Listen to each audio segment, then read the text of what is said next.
Welcome to Mainland TV, Nelson's local regional news. I'm Graham O'Brien, and in this news roundup for the week, 4 from local team in Māori All Blacks Japan tour, miniature houses feature this Labour weekend, former Nelson Group broods up for awards, major blunder at Stokes School, Boating Awareness Week holds water, police warning and mystery solved, Sharon O'Neill's upcoming hometown show, a Victorian theme stole the Nelson Mass Parade show. In local sports news, it's good news for 4 of our Tasman Marcos who have been selected for the Māori All Blacks tour to tour Japan. Shane Christie has been named vice-captain and will be joined by Joe Wheeler and Liam Squire and new cap James Lowe. Add to that the success of the Marcos with a victory in front of over 5,000 noisy fans for the Marcos home game last weekend against Canterbury. This has put them in their final ITM Premiership game this weekend to play against Taranaki in New Plymouth. This will be the first final for either of the union in this top league. Marcos fans have been busy snapping up flights to New Plymouth this week to support our local team in this ITM Premiership match of the year. Mainland TV interviewed them 3 to 4 months ago before they headed off on their marathon tour overseas. Hey, I'm Caleb. And I'm Georgia from Broods. And you're watching Mainland TV. And having just completed 43 days touring this month with 32 shows across the USA, ending with a sellout headline show at the El Rey in California, Nelson brother and sister duo Broods have their 3 nominations in the Vodafone New Zealand Music Awards. Caleb and Georgia Knott have received nominations for Best Single of the Year for Bridges, plus a nomination for Breakthrough Artist of the Year, as well as the People's Choice Award, which is an amazing start for this hard-working duo, who only released their first album in August this year. The Amazing World of Miniatures has displays ranging from Harry Potter's Hogwarts Castle to a fabulous wedding banquet. With traders and collectors coming from as far afield as the UK and America, there will be exhibitions for all tastes and ages. This event is a show and sale, so with less than 10 weeks till Christmas, it could be the chance to get that one-of-a-kind present for that one-of-a-kind person. We sent James along to miniature maker Barbara Malby to talk about the miniatures and the event, which is on over the 3-day weekend at Waimea College from 10 till 4 each day. Hi there, I'm here today to talk with Barbara Malby about her amazing miniatures. So Barbara, just give me a bit of a summary about the miniatures and what you do to make them. We do a club theme, and we start off with one particular item of a kit, maybe, and you get everybody's interpretation of it, which is really quite amazing at times what people end up with. You've got the show coming up this weekend for Labour Weekend. Would you like to tell us a little bit about that? Well, this is a national convention. First time it's been held in Nelson. They have a convention every 2 years in various parts of the country, and there's approximately 200 delegates coming from around New Zealand. We've got 23 people coming from Australia, 1 from America, and I think it's 2 from the UK. So it's quite a diverse lot of people. We were having a look at some of your miniatures before, and you got one really impressive big house going. And you said you worked on that for 12 years. What kind of time do you tend to work on things for? That's a good question. If you ask anybody, they won't be able to give you a length of time, because many of us have what we call UFOs, which are unfinished objects, and that's one of them that I've got. Sometimes you're working on it and you just sort of get a bit stale, so you move on to something else and you go back to that when you get a little bit more inspiration. I suppose that's really the thing. So apart from the ones you've already got going on after the show and everything, is there anything you particularly want to make next or look at next for your next miniature? I think as a club we're hoping we'll be able to do some fresh stuff next year. We've been tied up with all the arrangements for convention for the last 2 years, so it hasn't given us too much time to do other things, but I don't think at the moment we haven't got anything specific in plan. Thank you, Barbara, for your time for this interview, and I would definitely advise people to go and check out the show this weekend. It's definitely worth a look. It's been 6 years since Major Blunder was at Stoke School. However, this week it was all on when we caught up with the troops who make it their business to make history with the help of school children. James went along to speak with the Major and capture some of the action happening on the field. Hello, I'm here today with Major Blunder. So, what are we doing here today? Today we're igniting the Great War for Stoke School. We've already done our presentation wherein we have introduced the students to the start of World War I, the Great War. Setting off obviously with the assassination of the Archduke and then the steady cascade to actual war itself, which has ended with the Battle of Mons, and now the students are off having morning tea, as are the rest of the chaps, you know. They do need to water themselves somewhat on a warm day like today. And then out here we will be fighting a battle. Not necessarily the Battle of Mons. I have no idea what will be going through the minds of the children. I suspect it will be more a case of, gosh, this is fun. Yeah, when I was young I did something like this and it was great fun, I absolutely loved it. So there's also the learning side to it. It's not all about them running around hitting each other with cardboard and stuff. So what do you think the kids will get out of all this? Well, the target is to make them ask questions. Because of course they think they know everything because they're children and they just don't know how much they don't know. There are no stupid questions that they ask. We get some quite bizarre ones, but they don't ask stupid questions because they don't know any better. They just don't know. So we answer them. Even the more common questions like, were you in the war? I'm sorry, I'm not quite that old. Have you ever been shot? No. Have you ever shot anybody? I can't tell you that. That sort of thing. But they also ask weird ones like, at the front, did they get hot soup? Which was quite concerning for my daughter's class. They were really concerned that they might not get hot soup. So that went down the rabbit hole of, yes, but it tasted of kerosene. Oh, why did it taste of kerosene? Because it was carried up in kerosene tins that hadn't been washed out properly. And we just went off on a little tangent and came back in and went back. It was marvellous. So as you're in charge today, are there any special plans for the battle, or would you not be allowed to tell us with all the secret plans going on? Secret plans, what? No, in fact it is quite open to interpretation, but what we will be doing next is dying by the numbers. Everybody gets a number and nobody knows what the number is, and you'll see them swapping numbers with their mates. Oh, I don't like 3, can I have 1? And they do, it's marvellous. And then it's explained to them and they're all lined up, and we place machine gunners at one end of the field, and all they have to do is advance at a steady pace and get to the trench line where the machine gunners are. And you bellow numbers at random, and when you bellow the number they fall down. Now the first one they think is kind of funny, because they've fallen down, not me. By the time you get to the third number, they're starting to take it quite seriously, because there are fewer and fewer of them left and they can see the holes that are developing in their lines. And then you drop a trench mortar on them and take out an entire section, and it's, that's a bit serious. And if they do manage to get to the trench line intact, you can then inform them, right, all you have to do now is get through the barbed wire that hasn't been cut by the artillery because they've been firing too long or too short, or basically they've missed. So once we've done dying by the numbers and a bit of training so they know what they're doing, because these things need to be used properly. You must hold it by the blunt end, because if you hold it by the other end, except between thumb and forefinger, you'll chop your fingers off. So you hold it by the blunt end, it being a rolled up newspaper. As you can see, circular. This is the Mark IV as opposed to the Mark IV-A, which is somewhat smaller and is possibly what they've made here, or they may be going for the Mark I. Okay. Once we've trained them, then we lead them through a battle, and they learn to use these things, or at least to respond to them. So a double blast is regroup, a single long one is charge. Oh, I'm sure they all love it when they get to charge though. Oh yes, they do. I have yet to see a line that actually arrives as a line without somebody going hell for leather to get at the enemy and then promptly being run through, which is what we warn them, but They don't listen. Yeah, but that's Yeah, the they're fun so of it. enthusiastic. Okay, so as you're here now, it's been 6 years since you were here before. So you go around a lot of the local schools, but how often do you tend to do it all?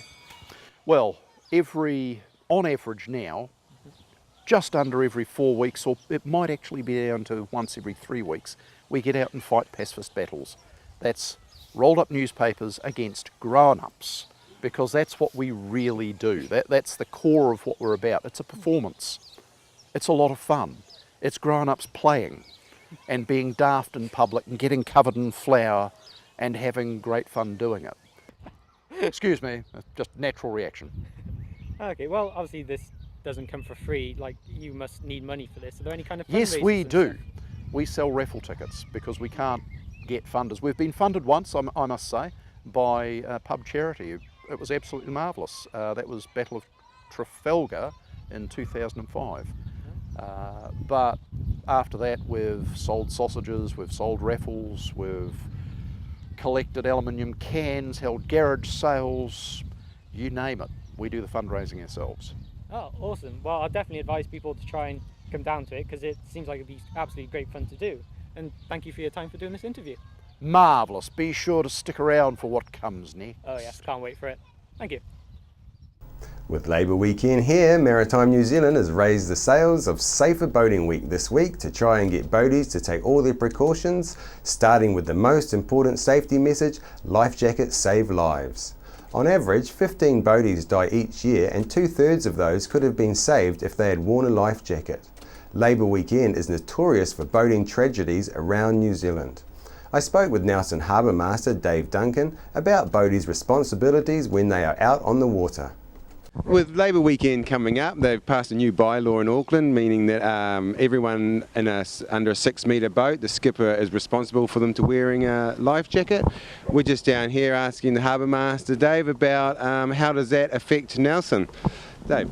Hi Graham, yeah, thanks. It doesn't really make a lot of difference to Nelson because Nelson's had the bylaw exactly the same for quite some time. The shame I think in Auckland is they missed the opportunity to make it compulsory like it is in the rest of the South Island, and the way it will be recommending to the Nelson City Council to go in the future review of our bylaws.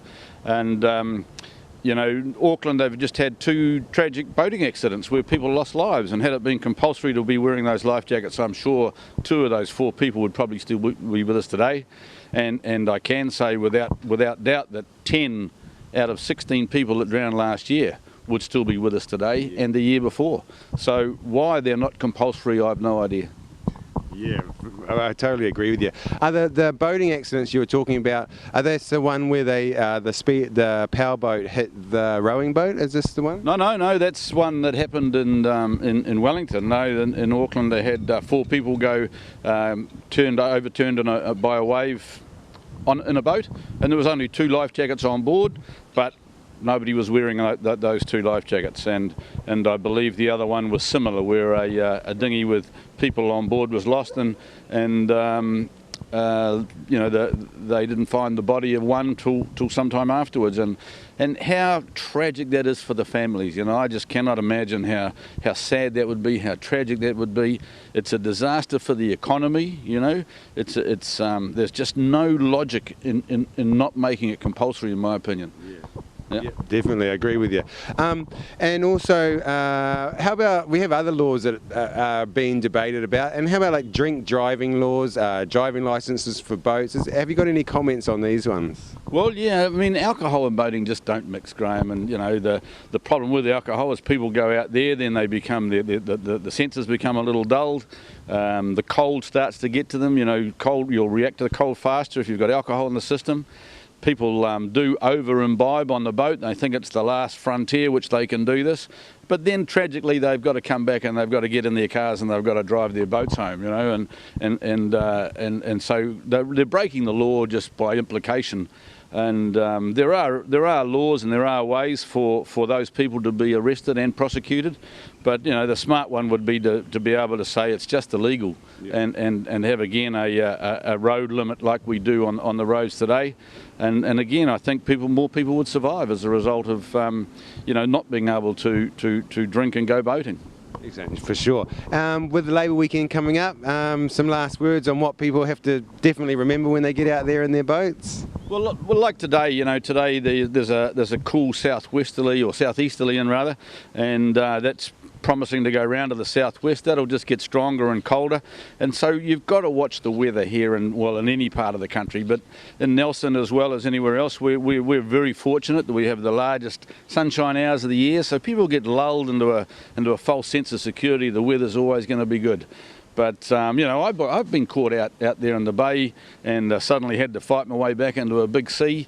So, if you're inexperienced, go and do a course. There are so many Coast Guard boating education courses about the place.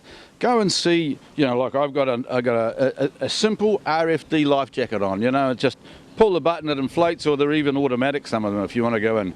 Make sure your kids are wearing life jackets and make sure they're wearing one that fits, because I do know of stories where children in Auckland have fallen out on the water, they had dad's life jacket on and they've drowned because they couldn't get the life jacket off. And, that's just, again, tragic. So I don't want to be the harbinger of doom and gloom, because boating and fishing and sailing, they're just fantastic sports, But let's do them safely and let's make sure we come home to the families in the condition we left. The mystery of a backpack that appeared in a river in the Mount Angeles area of Nelson Lakes on Wednesday night this week, without a person attached, has now been solved. Police have established the backpack owner is safe and well, and that the pack had been lost in the area some time ago. Police have also issued a road warning this week that they will be out in force this Labour weekend around the region, and they will be instigating a speed tolerance of just 4 kilometres over the speed limit. With good weather forecast and many people travelling, let's be careful out there. This week we had a visit to our studio by Tasman musician Ali Cook, who has recently returned from playing festivals in Australia. But we didn't speak to her about all that. Chrissy Small asked her about her music promotional project that has a local yet international link. I have Ali Cook in the studio. Of course, she's local Tasman artist and musician, but she's got her promoter's cap on at the moment. Ali is a good friend of a local musician and expatriate Nelsonian, Sharon O'Neill. Ali, you are working really hard at bringing Sharon back to Nelson. Yeah. You've managed to score a venue, which is a first-time event for something like this. Tell me about it. How's it all going? Yeah, well, Sharon is coming into town to perform not only at the Nelson Chamber of Commerce Business Awards, but also the next night as a full show with a 9-piece band in total. And we're using the Mai Tai's, the Rutherford's Mai Tai room, which is the first time use of that room as a music venue, and it's a dinner concert, which is something that we don't have a lot of around here, but it's quite a common thing in Australia, is the dinner concert scenario where you come and you have a meal as part of your ticket and watch a show, and it's great to be bringing her back. Wow, so that's a first for this area, isn't it?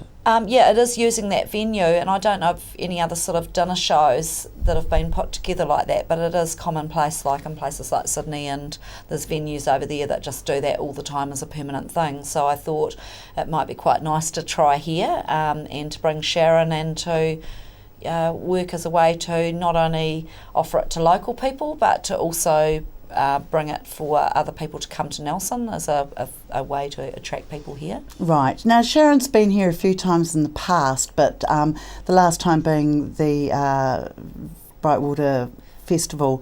Yeah. Now, there was some controversy about Sharon playing at that festival. Can you enlighten me as to what happened? Oh, it was just about the period of time, and I mean, this is the thing really that the public often don't realise, is that the artist is contracted for a period of time, and I think the promoters brought her in, and they had other acts there like Glenn Shorrock, and they promoted her for a certain period of time. She was contracted to play as the opener, almost literally, for Glenn Shorrock, and of course there were some people that felt that they wanted more. And on this occasion we're going to be giving more, so this is going to be like the first really full Sharon O'Neill show of all of her hits, and a lot of songs throughout her history of her pretty esteemed career that she's had, where it's all in one show. She often comes here and plays with the Give It a Girl, when the Cat's Away girls. And, you know, there's a few Sharon O'Neill songs and a few Margaret Illich and a few Annie Crummer, etc. But this is actually a full Sharon show, and so it's pretty special, and it's a chance for those people that perhaps didn't feel like they got so much last time to sit in a beautiful environment and, you know, listen to all her songs, you know, for well over an hour. So, yeah. The very best of Sharon O'Neill, the album. Yeah. You're going to have these available at the venue? Yep, there's that and the 4 CD package that came out before it. This Right. album charted this year right up on the New Zealand charts and was released as a best of album with a lot of her different hits on. And there's another 4 CD package that we'll have there as well from Sony Music that have provided us some product to sell. So, yep, so people will be able to get a CD there. But there's you know, you could even buy a CD and buy a meet and greet ticket. We've got some meet and greet tickets, and there's only a limited number of those. There's a few of them left, and that's where you'll get the opportunity to go and have a selfie. Yeah. Have a selfie with Sharon, or have a photograph taken with her and get a CD signed and stuff. Yeah. Okay, Ali Cook, well, thank you very much. Thank you for having us on. It's going to be a great show. I'll certainly be there, and no doubt you will be there as well. We will be, yeah. And people don't miss out on this opportunity. It's 2 weeks to go, so get booking. This is an ideal opportunity to catch up with our Sharon O'Neill, and it'll be great to support our hometown girl, so be there. Mass parade took place on the streets of Nelson last Friday, with primary and secondary school and local groups and individuals taking part. A great Nelson crowd turned out to line the streets for the event, and were treated to a display of music and dancing as a crowd warmer before the parade began. Organisers said that Nelson turned out more than 2,500 Nelsonians parading through the inner city streets, with an estimated crowd of about 15 to 20,000 watching on. This year's parade theme was the elements of earth, wind, fire and water. We'll now leave you with a small collage of the parade highlights.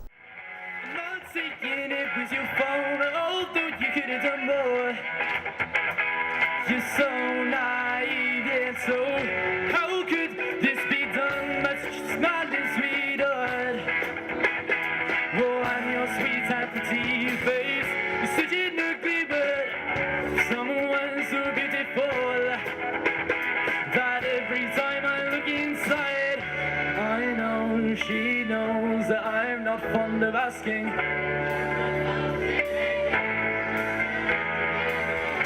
I know she knows that I'm not fond of asking. True or false, it may be she's still out to get me. Amazing that it was your fault. Oh, good, you could have done more. You're so naive, yeah, so how could this be done? But just smiling, sweetheart. Oh, I'm your sweet and pretty face.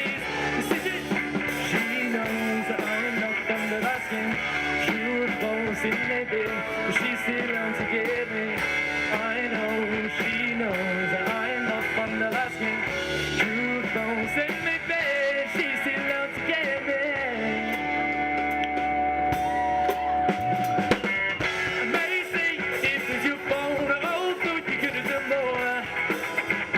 You're so naive, yet so how could this be done? Messages bad and sweet pie. Every time I look inside, I know she knows that I'm not fond of asking.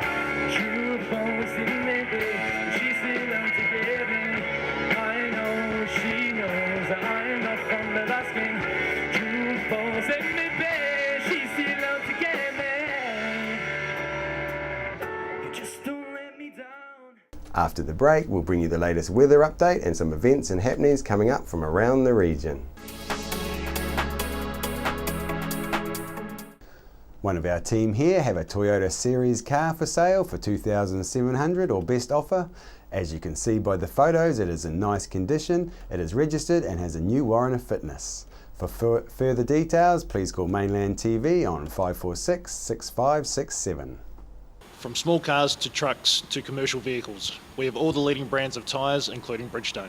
A local professional qualified team serve the entire region 24/7. Tasman Tyre Treads, serving Richmond, Motueka and Golden Bay. We're the team at J-Car, right here in Nelson, 120 Hardy Street. Our shop is full of electronic items, including security alarm systems, electronic components, solar and power. electronics toys,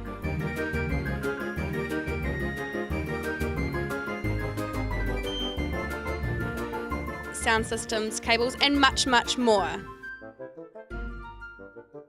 J-Car. 120 Hardy Street, Nelson.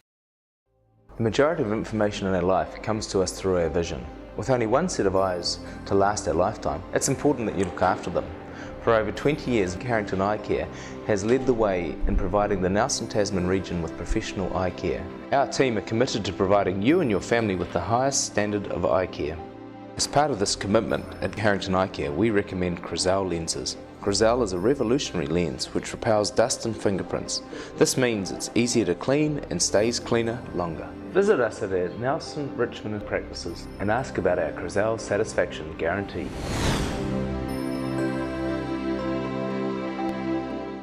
Hi, my name's Ian Mortimer. Mortimer Auto Upholstery is your one-stop shop for all your upholstery needs.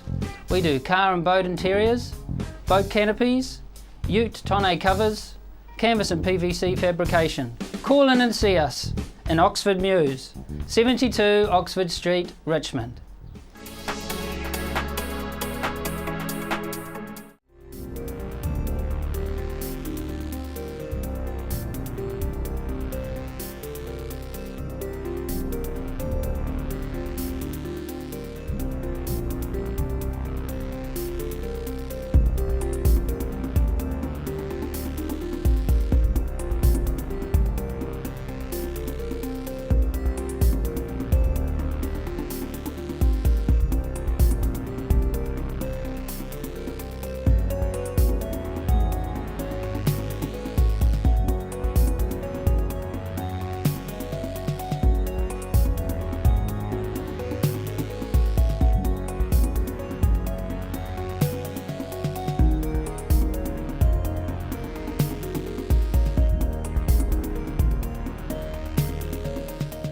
Sit and Be Fit is on at the Victory Community Centre Tuesdays and Thursdays at 10 a.m. at the Victory Community Church, 238 Upper Vanguard Street. School terms only. Fun while you get fitter, work at your level. For more information, please contact Shirley on 547 1433 or 021 121 8023. The Natamoti Festival is on at the Natamoti School west of Motueka on Sunday 26th of October. There will be music, craft and food stalls and a fun time for all the family. It begins at 10 a.m. and finishes at 4 p.m. Yourself geared up for Friday Fright Night Halloween dance party at Founders Heritage Park. Nelson next Friday 31st of October 8 p.m. till 11:30. On behalf of the team here at Mainland Television News, thank you for joining us.